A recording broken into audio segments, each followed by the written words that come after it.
the first half of the paper, I've called it Adventures in a Strange Land, Bowen, England and Modernism.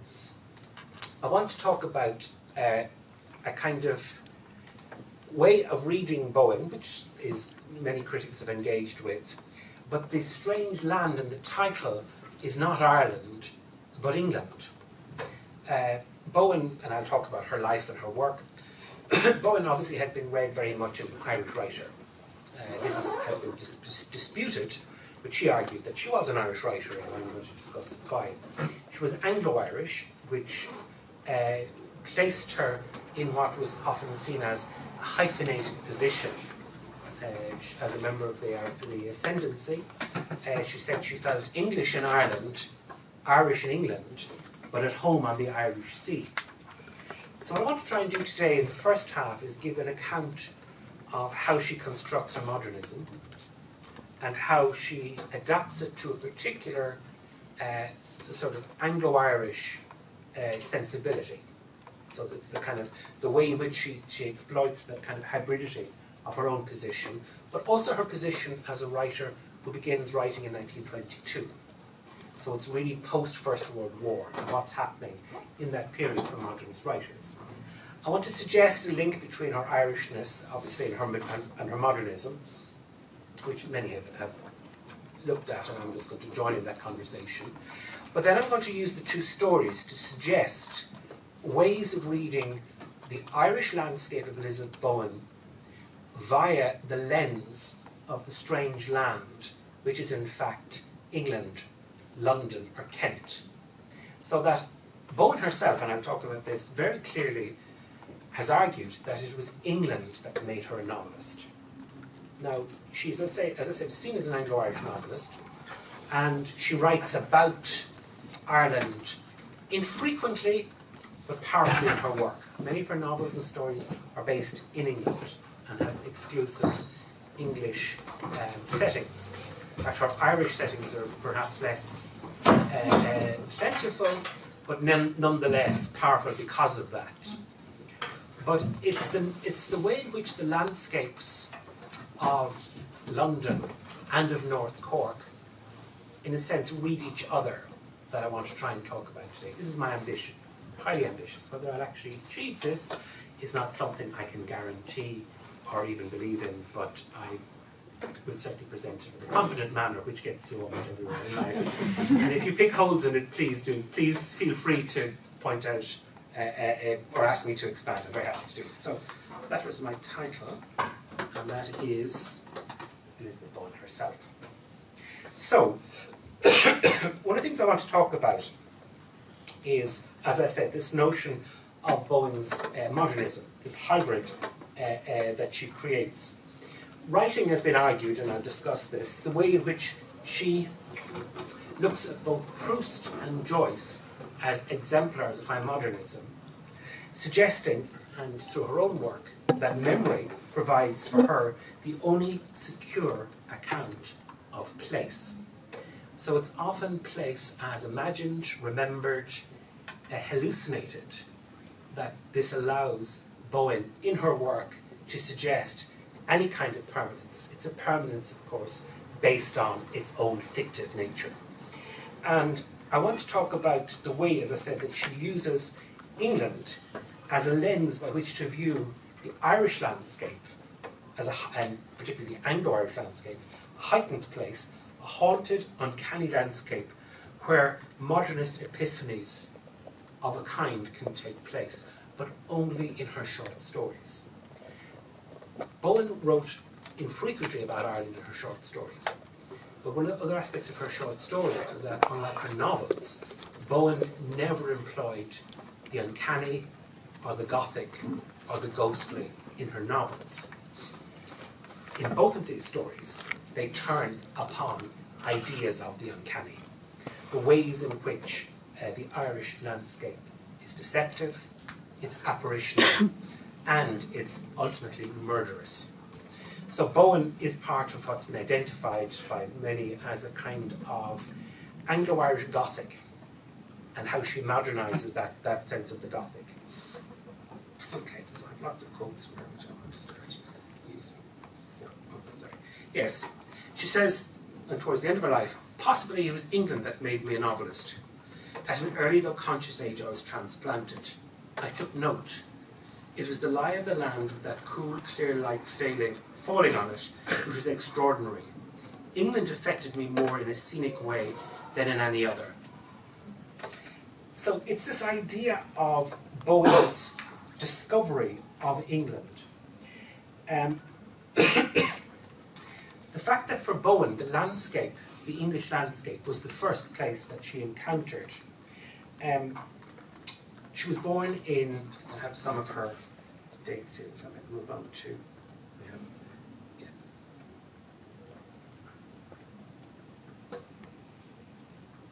Yeah. These are just some of the dates of her life, the important ones. Bowen was born as the only child and inheritor of Bowen's Court, her family big house.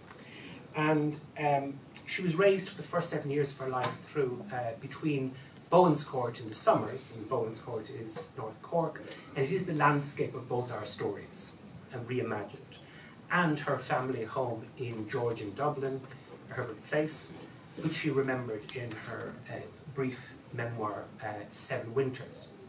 Now, that changed abruptly when her father had a nervous breakdown, her father Henry Bowen, and she and her mother were sent away from him and to live in England, in Kent in particular, in a series of family homes and visiting with various people, and in rented villas. And she says at this time, she talks about this time, this time in exile, and indeed in transit, as she talks about herself and her mother as adventurers in this other country. She talked about the observation, particularly of Kent, as, and I quote, "The foreground I stood upon that possessed me. Underfoot it lost nothing by being terra firma. Actual and tangible, it remained magic." So for Bowen, this idea of a transformative landscape begins early and begins in exile. And in fact, it's the English landscape that is transformed. And she wrote in her memoir, Pictures and Conversations, "Since I started writing, I've been welding together an inner landscape, assembled anything but at random. But if not at random, under the influence of what? A writer needs to have at command and recourse to a recognizable world, geographically consistent, and having for him or her super reality." So this early encountering of the English, the Kentish landscape as something magical, as a place that she and her mother were adventuring to, had a particular effect on Bowen's imagination. Bowen wasn't allowed read or write by her mother until she was 8, because her mother, this was unspoken of course, but her mother feared the Bowen legacy, her father's legacy. Bowen's father was one of a number of members of the Bowen family who had suffered from illness, anxiety, and from breakdown. And Bowen's mother, although she didn't say this explicitly, was attempting to, in a sense, save her from this sort of over-fevered Bowen legacy. So Bowen's early imagination, and she talks about it, was rooted not in words and in reading, but in fact tangible things, houses, landscapes, objects. A very brilliant PhD student of mine, Michael Waldron, has written a great PhD on Bowen and art history. Bowen studied art in the Slade at an early point of her career, and she described her own writing as verbal painting.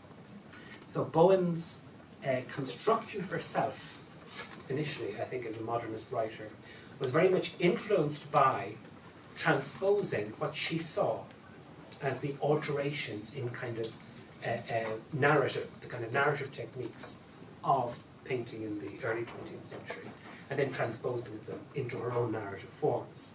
So Bowen's imagination was always centred on the pictorial, the visual, and the ways in which things, objects, houses, could be possessed with an identity, a sort of uncanny, possible existence. So in this exiled world, Bowen talks about how her imagination was constructed. She says, "I was born, I see now, into a home that was unique and intensive, gently phenomenal. On the whole, it is things and places rather than people that detach themselves from the stuff of my dreams."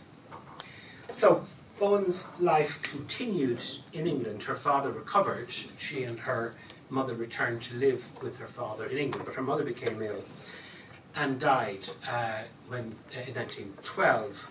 And Bowen talks about that at that time. She says, and in fact she died in Kent, in Hythe, where Bowen herself ended her own her final years of retirement back in the 1960s, many years later. She says, of this time, she says, "This happy life with my mother in our succession of small houses, in a delicious companionship which our difference in ages hardly affected at all, came to an end with a shock, her death of cancer when I was 13. I had known she was ill, but not so ill, and when she died, I felt I should never trust life again." So all of this is connected to the idea of the landscape. Her mother dies, again, in the same landscape, the same strange land that they had been adventurers in. And that kind of unity, that place, became for Bowen haunted and built around the idea of loss. So all of these things come together in Bowen's imagination. The initial loss of her father, the sense of exile from Ireland, the sense of being an only child, the kind of hyphenated nature of the Anglo-Irish identity, the sense of being neither English nor Irish, and then the loss of this sort of magical word, this terra firma. So all of these supply, I think, Bowen with a whole series of ways in which her imagination begins to be formed, and she's very conscious of that. Now, she continued her education in England. First World War broke out. She, in fact, was not in Ireland for much of it. She was in Italy, in Bordighera. The Bowen house, Bowen's Court, was not burnt out, which I think is interesting, although she imagines it in the last September. And for Bowen, the return after the First World War to live and work between Ireland and England was the beginning of her writing career. As I say, the important thing to remember is that Bowen's Court was not burnt out, although she imagined it again and again, and the Bowens were not driven from their house, and that she wasn't there in Ireland for either the War of Independence or the Civil War. But these have an important element in the creation of her imagination. And for Bowen, the ending of her class, the kind of destruction of the Anglo-Irish worlds and houses between up to 1921-22, coincides with that moment of ending at the end of the First World War, where, in a sense, the great question of modernism was what would be the function of art. All of these endings come together, I would argue, for Bowen. Now, she continues, she married and started publishing in 1923, the first story collection. She publishes The Last September, which is her account of the burning of a house, a big house, Danielstown. And her father died in 1930, and Bowen inherited Bowen's Court, and for the rest of her life for most of her life, lived between England and Ireland. So she had, she had her two sort of residencies, her two places. I'll come back to some of these.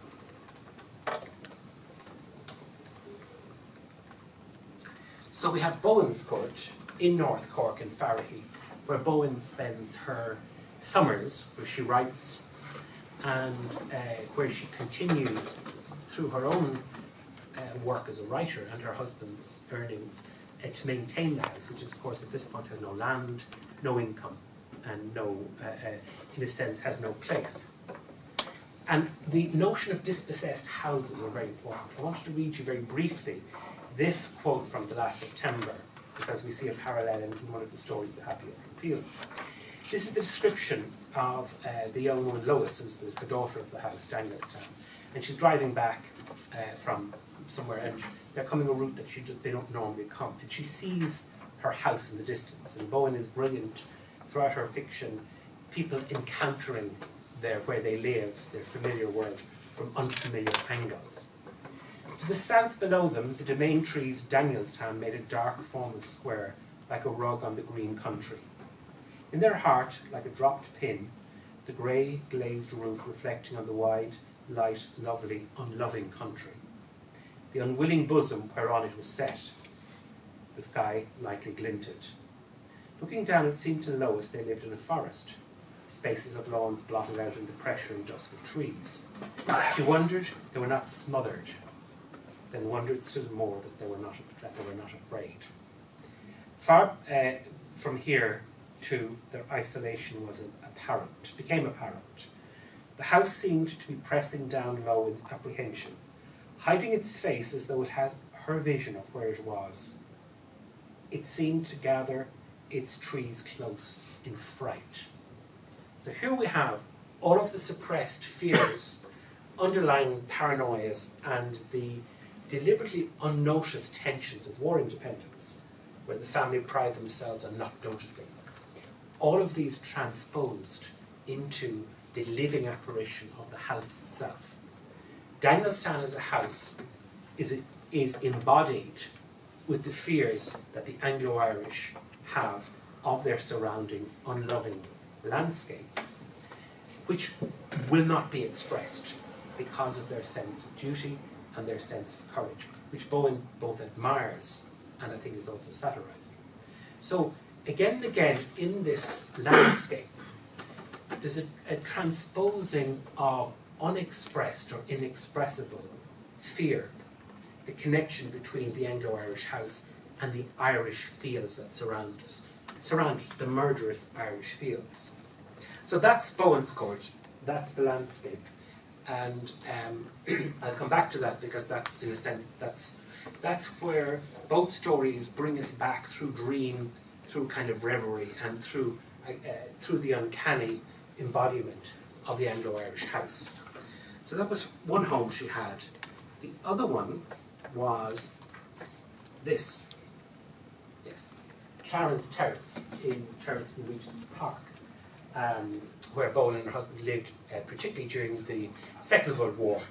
She was working and writing there as a novelist and a broadcaster, lecturer, and he worked for many years as an educationist and worked in the BBC. And from there, Bowen wrote most of her work. And it's where she obviously spent most of the Second World War. She volunteered to be an air raid warden. And eventually the house itself was bombed out in the late 1944, and all, as you can see, beautifully rebuilt. In the spirit of the uncanny and living ghosts and the delusional, my last visit to London, I knocked on the door of her house. Nobody answered.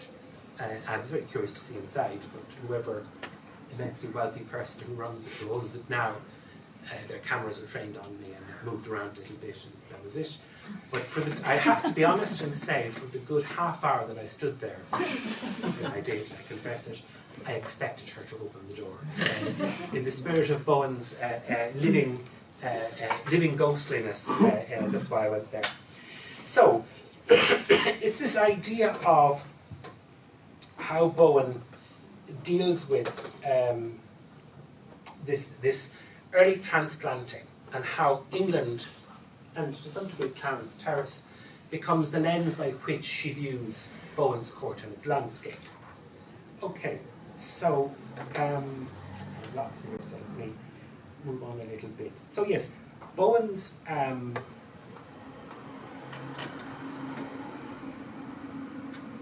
this idea of return and the interconnection between the two landscapes. I just wanted to pick up there briefly on something that Neil Corcoran has written about, where he says that Bowen's writings also manifest the entrapment of obsessive return, the inability to shake off a distressing or distressed past. So one of the things I also want to talk about is the idea of compulsion and return. that Bowen caught between two different landscapes, living between her North Cork house and her apartment in London. In her fiction, again and again, always tries to embody that compulsive return. Okay, so let me talk a little bit about this idea then of Bowen and the challenges that she saw in terms of being a writer who begins publishing in 1923. Obviously, she's been writing before that. So, in her talk, The Panorama of the Novel, Bowen reflected on this when she remembered, and I quote, and I think this is a very useful quote, "After November 1918, the novelist in England, like the individual, found himself, that's her word, face to face with the great void of peace." So I want to talk a little bit about this idea of how Bowen addressed the challenges of modernism and where she saw herself within that sort of genealogy of high modernism. And Bowen wrote a great deal, both on her own writing and on the place of others, and was very conscious of that. So I want to talk a little bit, I want to draw upon her own words to consider how Bowen felt, in a sense, how I would argue, in her stories, she tries to locate, to some degree, idealized moments of epiphany, drawing on Joyce, who interested her greatly, and whose essay on Joyce was considered is now considered a very important founding essay, particularly her essay on Finnegan's Wake, which she published around the time of his death. And I want to talk about this, how she's remaking landscape, houses, fields, cities, towns, in the light of what she considers the exciting possibilities of answering the great void of peace post-1918. So I would argue she feels this kind of weight of moderate responsibility to reinvent. I read some of her papers in Austin, Texas. They're all there, along with the papers of Samuel Beckett, and the first ever photograph that was ever taken on site, I think, which would have interested her. And the correspondence between Bowen and her editor is fascinating, where he fights again and again with her rearrangement of syntax. And he says, at one point rather wittily says, she has done something with her syntax, and perhaps he suggests not, and she responds by saying, emphatically she replies, yes. So Bowen's testing of her own language was part of what she considered to be the function of prose post-1918, where she saw it as the non-poetic expression of poetic truth. And her belief was that poetry had said everything that needed to be said, and that prose needed to begin to address some of those poetic possibilities. So Bowen's idea of what happens with, what do you do as a modernist critic, or as a modernist writer. Oh yes, I have a quote from,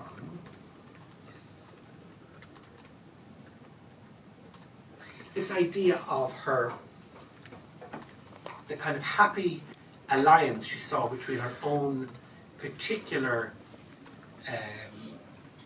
the sort of, as it were, the particular landscape of her own, interior landscape of her own imagination, and the opportunity of modernism, where she says, I think I'm a naturally separate character in any case. I'm rather, in a way, rather unstuck. I mean, unlocated.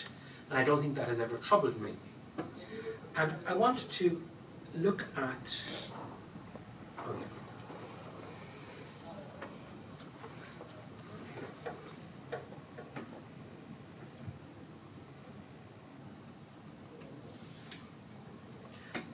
I want to quote from Maud Ellman about this idea of Bowen's modernism. Very beginning, was it? Oh yeah, very beginning. Thanks. I decided to move on to it.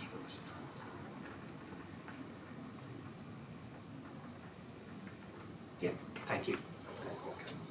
So, what Maud Ellman comments is that Bowen's preoccupation with nothingness suggests an affinity to modernists like Eliot, his nightmare of the urban wasteland, or Beckett with his vision of the long declension into nullity, or Joyce with his image of the world suspended into the void.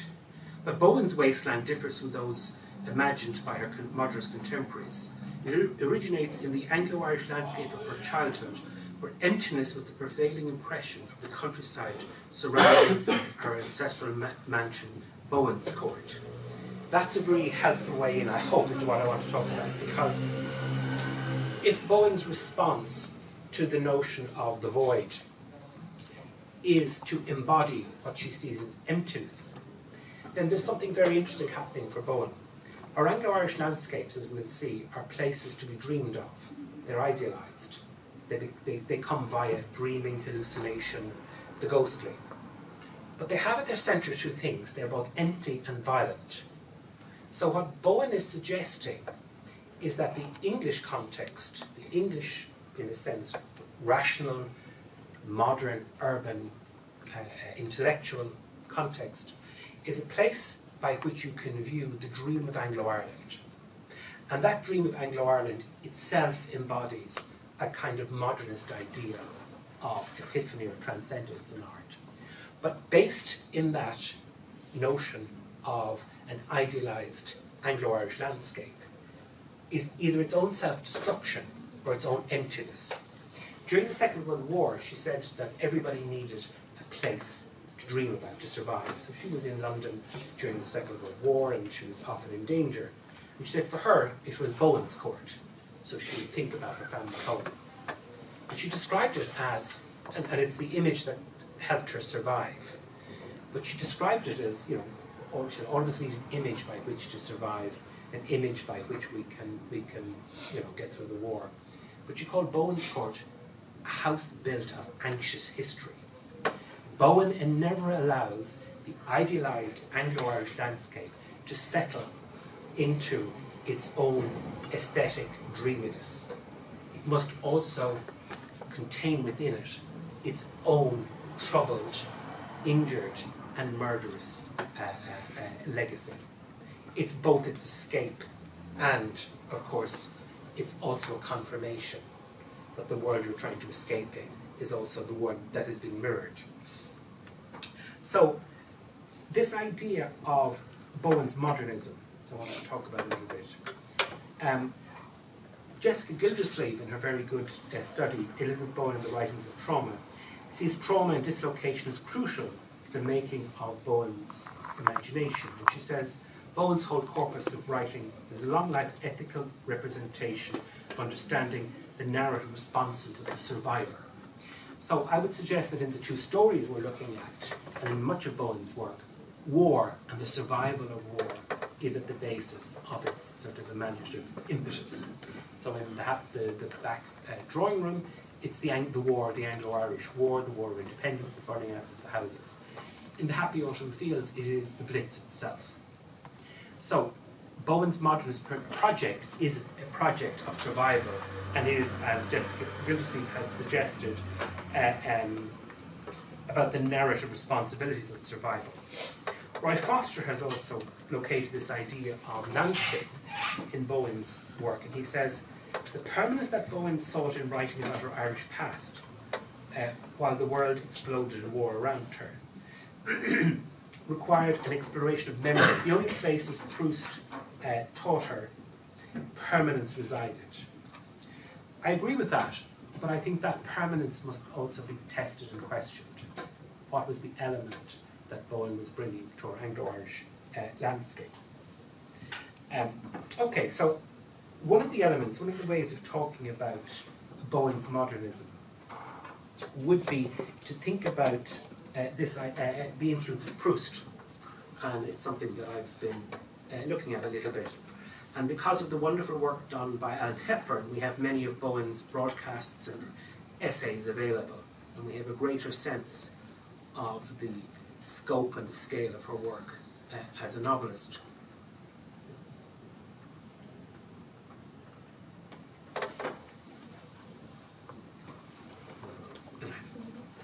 Okay, Bowen's court decided it's going to stay there. The ghostly apparition of the landscape. I can read out what I wanted to say. So, in an essay called The Art of Bergotte, published in 1971, Bowen writes about Proust, but she writes in particularly about his imagined novelist. So Proust has, of course, in his wonderful novel, three central artists: a painter, a composer, and a writer. So Bowen talks about how Proust constructed this idea of Bergotte's, what kind of writer was he? And Bowen starts to think about, well, what can we guess from reading the novel about this imaginary novelist? What kind of books did he write? What did he produce? So she says, she says in the essay, what sort of novelist was Bergotte? She says, well, she defined his narrative approach as a particular manner of seeing and making seen, his sensuous imagery, a palpable temperament. His approach to character was chiefly analytical. Were his people any of them outstanding, magnetic, memorably disturbing? No, they were affective. What was effective was the magic of the climate in which they floated, the concentratedness of the vision pinpointing them. So Bowen's reading of this imaginary novelist is a reading of herself, the effectiveness of her characters within the magic of the climate in which they floated. And this is one of the things I want to talk about. And she talks about this non-existent writer, these non-existent novels. She says, he was a visual writer. Image rendered his cadence prose, above all, sensuous and concrete. There can have been nothing about the setting of a scene he did not know. Everything came to have a magnified semblance of actuality. So I think that's Bowen's description of her own narrative method. A magnified semblance of actuality. Again and again, she's writing, it's a created realism, which in itself is often a kind of diluted hallucination. And it is, I think, her own idealized self as artist, made and reinvented. 12. Yes, so Hermione Lee picks up on that, where she says that Bowen's part in the modernist paradox, the application of elaborately formal methods to chaotic, inexpressible experience, is the precise charting of a period of loss. So again, I like that notion of elaborately formal methods to chaotic, inexpressible experience. Alan Bennett asserts, Bowen is not a modernist in the high Proustian or Joycean sense. If she does not set out radically to reinvent literary language and form for the purpose, instead she develops traditional forms, but pushing them even as she does so to its limits, responding in remarkable and provocative ways to the profound social, cultural, materialist changes to other modernist writers of the 1920s and early 30s also reacted. Bowen had a very clear sense of her own place in the development of the English novel. And she wrote about this in a lecture she had given called The Poetic Element of Fiction, which she delineates both the sense of the dilemma and the challenge of being a novelist in the first half of the 20th century. So first of all, she acknowledges the impossibility of writing like the Victorians. She says, rational and circumstantial telling of the story by the deliberately prosaic means of a novel are not enough. Fiction, if it's to survive, if it was to see out the 19th century into the formidable and uncharted future of the 20th century, must recognise the poetic necessity. This came with Henry James, she would argue. This transition into a no-man's land which ceased to be clear prose, but was not yet explicit poetry. And then was to progress, she says, as you know, to Proust, with his tapestry of the sensation, his cult of the impression for its own sake, his extraordinarily evolution from the fact of the remembrance, the identifying the memory with the art. So she places herself very clearly within that world. Okay, just check my time. How am I doing on time? How long do we have?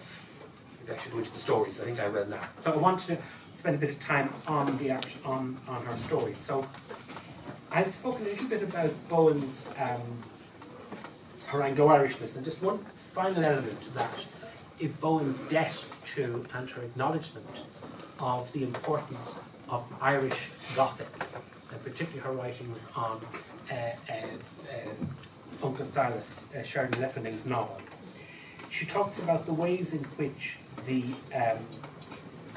particular closed and sealed world of the 19th century Anglo-Irish house lent itself to a version of the Irish Gothic that she identified. She said, the hermetic solitude and autocracy of the great house, the demonic power of the family, myth, fatalism, feudalism, and ascendancy, accepted facts of life for the race of hybrids from which Le Fanu sprang. So what I'm suggesting is these are, Bowen, like every good writer, takes from all of these. She's taking from what she sees as her place as a post-1918 writer. She's taking from her heritage as a hybrid within the world of the Anglo-Irish. And the ways in which then it works in these stories, the ways in which I think Bowen takes that word, and particularly the sense of the kind of political displacement of the growing class, all of these, I think, influence then Bowen's choices, narrative choices. So I've spoken a lot about, in a sense, her kind of, her critical sense of herself. How does this make it manifest in these two stories? And that's really what I want to talk about. So, the two stories are The Back Drawing Room, which is a late 1920s story, an Irish story, unusual for Bowen. She wrote very few Irish stories. And also a story of the Irish War of Independence. And then The Happy Autumn Fields, one of her many Blitz stories that have a connection to Ireland. The Second World War brought from Bowen a great interest in Ireland. She wrote 2 memoirs, a novel, and a whole series of short stories about Ireland. So war and the need to bear witness to war impels her. So, in the face of this decline, as she saw it, Bowen believed she had this kind of enabling position between England and Ireland. Her imaginative landscape for both countries is that of alienation, distinction, what she would later call, about the Second World War, lucid abnormality. She believed that she possessed this all the time, and that in war, everyone was invested in a sense of lucid abnormality. It's a phrase that really resonated with me all through lockdown. I had the experience of my Bowen novel sort of coming out, I thought, To Die a Death, the first week of lockdown. Luckily, lots of people wanted to read, so books sold quite well during that period. But for me, there was a very strong parallel to what Bowen was describing in the Blitz, that sense of an entire disordered world. And I think certainly what I experienced in that sense of lockdown. But for her, it's the way in which the Irish landscape is viewed through the lens of the London or British landscape. So in these 2 ghost stories, Bowen is imagining England via Ireland.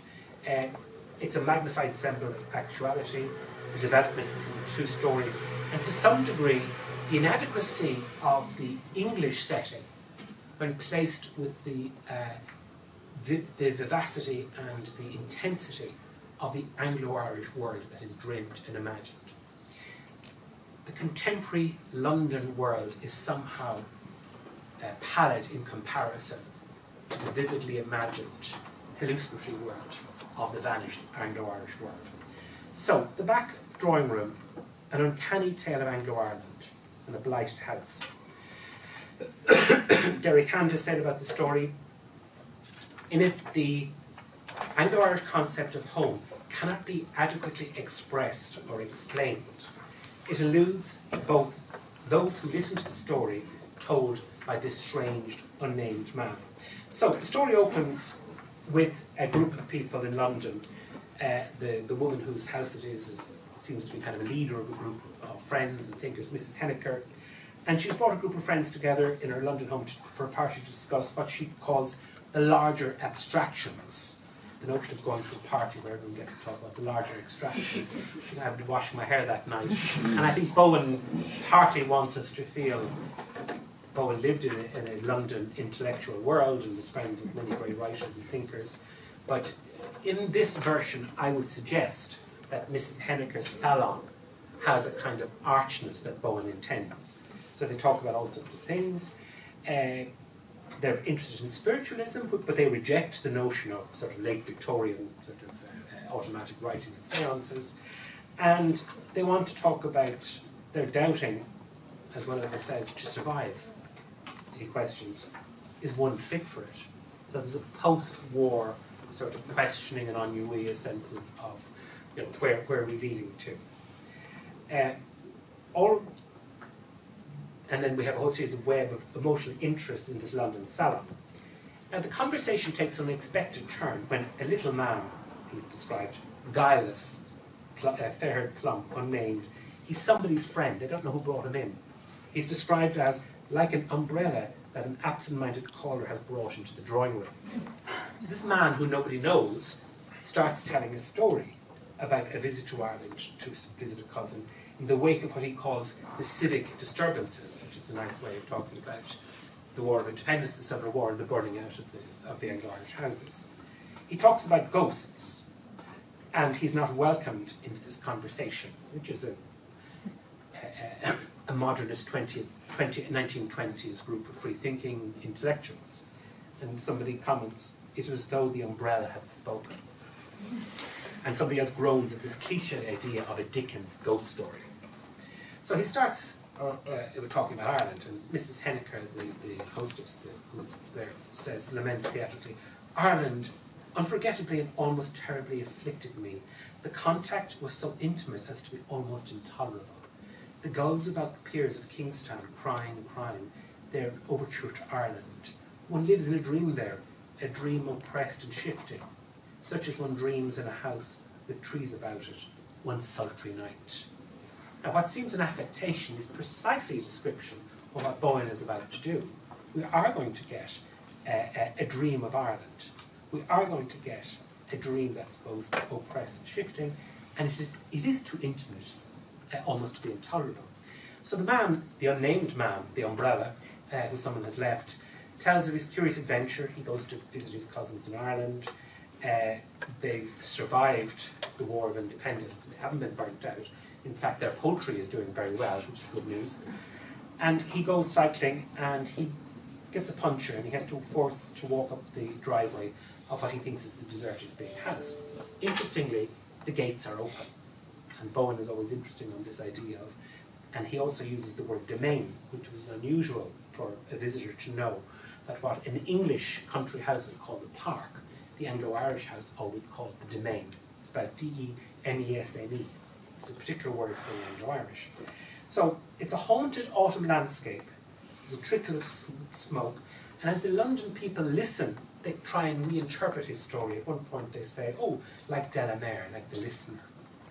He resists the literary interpretation of what happens to him. In fact, he says, he talks about the house itself being without air, surrounded by trees, listening to the rooks, and that's an important theme. He smells geranium, again, always associated with the house. He hears a tennis match somewhere in the distance. He fears that he's going to be shot, but then he walks into the open hall door, and before him is a woman, figure of a woman outlined against the light. Here I was, unintroduced, in a back drawing room with a lady sobbing on a sofa. Now, a back drawing room is where the women of the house, the chatelaine, had their own private world. He has intruded, but the doors have all opened. And he says, she looked to him as if she were drowning. She made me feel like the end of the world was coming. And he runs out and he hears no more tennis voices. Fear overcomes him. And again, one of the people in the London salon says, oh, like the House of Usher. He rushes out. He can't hear the tennis anymore. He makes his way out of the house, goes back to his cousins, explains where he was. They said, no, there's no house there. They look up the map, and the house is called Kilbarron, belonging to the barons. Bowen Baron seems to me to be very close. That the house no longer exists because it was burnt out during the Troubles, and the family are gone. So he assumes he has wandered into a ghostly house. He assumes that the woman who was sobbing looked as if the end of the world has died. Yes, he has wandered into a ghostly house, but the woman is alive. His cousin's wife says, oh yes, Dublin, I think, or England. And then when he asks more, why are you not in contact with them? Well, how can one feel they're alive? How can they be any more than plants once pulled up? They have nothing to grow in or hold on to. So the woman is in fact alive somewhere in exile. Her neighbours don't care because the lack of the house, the loss of the house that he has imagined his way into. In fact, he has experienced an hallucination. He knew nothing of the house. She is metaphorically dead because her neighbours don't care. They're not interested. It's a plant, a roots that have been pulled up. The effect of the story is to silence the house, the people in London. He's led away, and then he tries to come back in. This Henniker, who's been speaking all through, the hostess, is silent, reduced to speak. He tries to come back in to say goodbye to her, but he is, as Bowen says, she was, and I quote, perpetually blind to him. The spectre of the living ghost has vanquished, has somehow undone the lively literary curiosity of the London salon. The predominating image of the story is not the London salon, but in fact the ghostly apparition of the back drawing room. And the power of that living ghost is upon the silencing of this modernist salon. Haunted Ireland has silenced loquacious London, its free-thinking, chattering salon. As Sinead Mooney has commented on the story, the Anglo-Irish have lost status and home and now must haunt an unbounded world of social and political disillusion, a bleak, ghost-ridden afterlife. And Neil Corkin talks about this story as an emblematic duality in a narrative, panic-stricken displacement, the end of a certain world. Now, Bowen manages this in the second story I want to look at, The Happy Autumn Fields. And it is a story written perhaps almost 20 years later, in a different time, in a different war. But it does the same thing. It creates this idea of the hallucination of the Anglo-Irish past and its place for the present. And how it manages to do this, the title of the story, The Happy Autumn Fields, comes from a poem by Tennyson. Tears, idle tears, I don't know what they mean. Tears from the depth of some divine despair rise in the heart and gather to the eyes, in looking on the happy autumn fields and thinking of the days that are no more. So as the story opens, we believe Bowen is leading us into this, and Tennyson is no accident, the poet laureate of the late Victorian era, made a lord by Queen Victoria. We're opening into an ideal unnamed North Cork landscape, where the prosperous autumn fields, the country house in September. It is the last September, it is Bowen's court, and in these fields the patriarch, the father, walks the land with his numerous sons and daughters. It's a large, fertile world, and we see this all through the mind of one of the daughters, Sarah, who's a twin, Henrietta. And the mood of these autumn fields is seen through Sarah's eyes, elegiac. She recognised the colour of addiction, tasted sweet sadness, while from the cottage inside the screen of woods, wood smoke rose, melting pungent and blue. And we must notice again, the rooks are pecking at the land, the birds are there waiting. So, to some degree, this is a ghost story, because we have a threat in this landscape. Sarah tells Henrietta, you and I will stay as we are. And the threat is the fact that there's a young man Eugene, who wishes to separate them, who's the lover of Henrietta. And at one point Sarah says, rather than they should cease to lie in the same bed, she prayed they might lie in the same grave. So we have this highly charged Gothic sealed world, hermetically sealed world, with this sort of family tragedy. And again, they see their house from the distance. The shorn uplands seemed to float on the distance, which extended dazzling to tiny blue glass hills. There was no end to the afternoon, whose light went on rippling now they had scythed the corn. Only screens of trees intersected and knolls made island in the vast fields. The mansion and the home farm had sunk forever below them in the expanse of woods, so that hardly a ripple showed where the girls dwelt. Again, a house that's vanishing, a big house that is ghostly. This apparition in this same world. It becomes, something happens, the ghostly things happens. Henrietta begins to sing, and the quote is from the story. At once her pain, like a scientific ray, passed through the horse in Eugene to penetrate Sarah's heart. And then Bowen breaks the story. She breaks the narrative. She says, movement, she says, we surmount the skyline. The family comes into our view, and we into theirs. Oh, the word is lost. And then there's a sort of a bang and a clatter. And Bowen breaks this. In fact, we're not back in this idealised Anglo-Irish landscape. We're in Blitz, London. We're in a house where a woman called Mary is dreaming her way back to these happy autumn fields. She's in great danger. Her house is crumbling. There's no locks on the door. And a man called Travers, who seems to be her lover, comes, he says, comes to get her out. The house could fall upon her. She could be bombed. With the lock blown off your front door, anyone who can get in, who likes, can get in. Yet she doesn't want to leave. She wants to stay and continue her dream. She has 2 hours to get out. Travis is coming back for her. The house could fall in that time. But looking at the old photographs and letters, which have sort of stimulated this dreamlike return, she goes back to the house, now to an interior world. The mother and mama is there. The female world, the chatelaine of the great house. Again, we have the rooks outside pecking.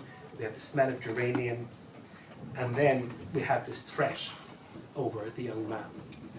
There cannot fail to be tomorrow. There cannot fail to be tomorrow, said Eugene gravely. And she says, I will see that there is no tomorrow. So Mary is addicted to this dreaming state that brings her back to know what's happening in this world. Is she one of these girls? Is she a descendant? Is there some sort of rational connection? Each moment of crisis then brings us back to the war. Again, we return to Mary, who's been basically evacuated from the house. And she says to Travis, we know only inconvenience now, not sorrow. Everything pulverizes so easily because it is rot dry. One can only wonder that it made so much noise. The source, the sap must have dried up, and the pulse must have stopped before you and I were conceived. So much flowed through people, so little flows through us. All we can do is imitate love or sorrow.